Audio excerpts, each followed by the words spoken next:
Hello और आज के इस नए एक्सप्लेनर में आप सभी का स्वागत है।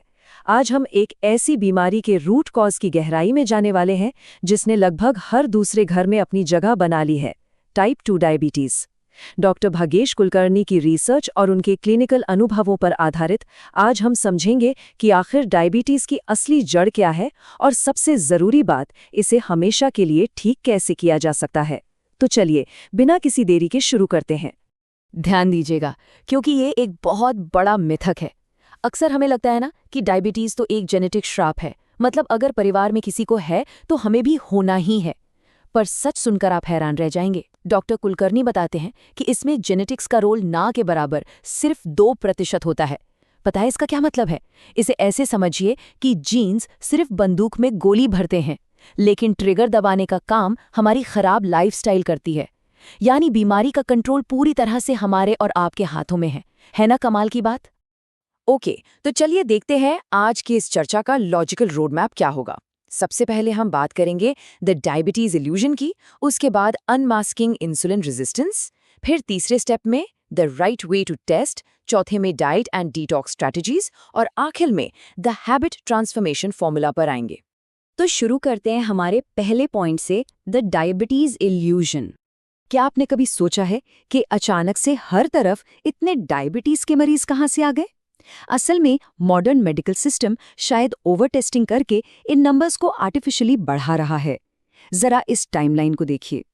50 साल पहले फास्टिंग ब्लड शुगर अगर 250 था तब उसे डायबिटीज माना जाता था। फिर 20 साल पहले इस बार को गिराकर 126 कर दिया गया और आज ये सिर्फ 110 पर आ गिरा है। इस लगातार गिरती हुई लिमिट का नतीजा ये है कि जिनके अंदर कोई लक्षण नहीं होते, जो बिल्कुल ठीक महसूस कर रहे होते हैं, उन्हें भी रातों रात जिंदगी भर के लिए मरीज घोषित कर दिया जाता है। और अब जरा इस चौंकाने वाले नंबर को देखिए। कोविड-19 के बाद से हार्ट और शुगर की बीमारियों में सीधे 44% का इजाफा हुआ है, लगभग आधी आबादी। और इसका मुख्य कारण सिर्फ खराब खानपान नहीं है। इसका असली कारण है हद से ज्यादा स्ट्रेस, फिजिकल एक्टिविटी का कम होना और अपने इमोशंस को अंदर ही अंदर दबाकर रखना। डर और स्ट्रेस भरे इस माहौल ने शरीर के अंदर तनाव के हार्मोन्स को इतना बढ़ा दिया है जो सीधा हमारी हेल्थ पर वार कर रहे हैं। आइए आगे बढ़ते हैं और देखते हैं हमारा दूसरा सेक्शन, अनमास्किंग इंसुलिन रेजिस्टेंस। अब हम ब्लड शुगर के इस स्पाइक से थोड़ा आगे बढ़ते हैं और बॉडी के असली विलेन से मिलते हैं, यानी इंसुलिन रेजिस्टेंस। पारंपरिक दवाइयां और लाइफस्टाइल में बदलाव के बीच क्या फर्क है, इसे एक गाड़ी के टायर पंक्चर होने के उदाहरण से समझते हैं। दवाइयां ना एक स्टेपनी या स्पेयर टायर की तरह होती हैं। वो आपको कुछ दूर तक तो ले जाएंगी, काम चल जाएगा, लेकिन असली डैमेज को ठीक करने के लिए उस पंक्चर को फिक्स करना ही पड़ता है। लाइफस्टाइल में सही बदलाव करना वही पंक्चर फिक्स करने जैसा है, क्योंकि सच बताइए, क्या कोई भी पूरी जिंदगी सिर्फ स्टेपनी के भरोसे गाड़ी चला सकता है? बिल्कुल नहीं। तो ये इंसुलिन रेजिस्टेंस आखिर भला क्या है? इसे थोड़ा सिंपल भाषा में समझते हैं। जब शरीर की कोशिकाएं पहले से ही जमे हुए फैट से पूरी तरह भर जाती हैं, इतनी भर जाती हैं कि वो नए ग्लूकोज को अंदर आने ही नहीं देती, तब शरीर घबराकर ब्लड शुगर बढ़ने से बहुत पहले ही जरूरत से ज्यादा इंसुलिन बनाने लगता है। ये बिल्कुल लिवर और मसल्स के उस सेविंग अकाउंट की तरह है जो ऊर्जा से यानी एनर्जी से इतना भर चुका है कि अब बाहर छलक रहा है। इंसुलिन बेचारा कंफ्यूज हो जाता है कि इस एक्स्ट्रा एनर्जी का आखिर किया क्या जाए। अब आते हैं तीसरे और बहुत ही क्रूशियल हिस्से पर, the right way to test. एक माइंडसेट शिफ्ट यहाँ बहुत ज़रूरी है। किसी टेस्ट में कुछ निकल आने को खुद को कोसने की वजह नहीं, बल्कि सेहतमंद होने के एक सुनहरे मौके की तरह देखा जाना चाहिए। लेकिन हाँ, सही डायग्नोस्टिक टूल्स का इस्तेमाल करना सबसे अहम है। अक्सर हम HbA1c और फास्टिंग शुगर जैसे टेस्ट पर निर्भर रहते हैं, राइट? लेकिन ये टेस्ट सिर्फ बीमारी के लक्षणों को ट्रैक करने के काम आते हैं। अगर असली रूट कॉज या बीमारी की जड़ तक पहुंचना है तो सही टेस्ट है फास्टिंग इंसुलिन और ग्लूकोज टॉलरेंस टेस्ट। यही वो टूल्स हैं जो हमें अंदर की असली पिक्चर दिखाते हैं। अब इस स्लाइड के बारे में जो सबसे दिलचस्प बात है वो ये है कि ये नंबर हमारी बॉडी के लिए एक अल्टीमेट अर्ली वार्निंग सिस्टम का काम करते हैं। ध्यान से देखिए, अगर फास्टिंग इंसुलिन 2 से 6 के बीच है तब तो हेल्थ बिल्कुल नॉर्मल है। वहीं 6 से 22 का मतलब है कि माइल्ड इंसुलिन रेजिस्टेंस शुरू हो चुका है। 22 से 44 मॉडरेट स्टेज को दर्शाता है, और अगर ये 44 के ऊपर है तो इसका मतलब है सीवियर इंसुलिन रेजिस्टेंस। ये एक ऐसी वार्निंग है जो ब्लड शुगर बढ़ने के सालों पहले ही हमें आगाह कर देती है।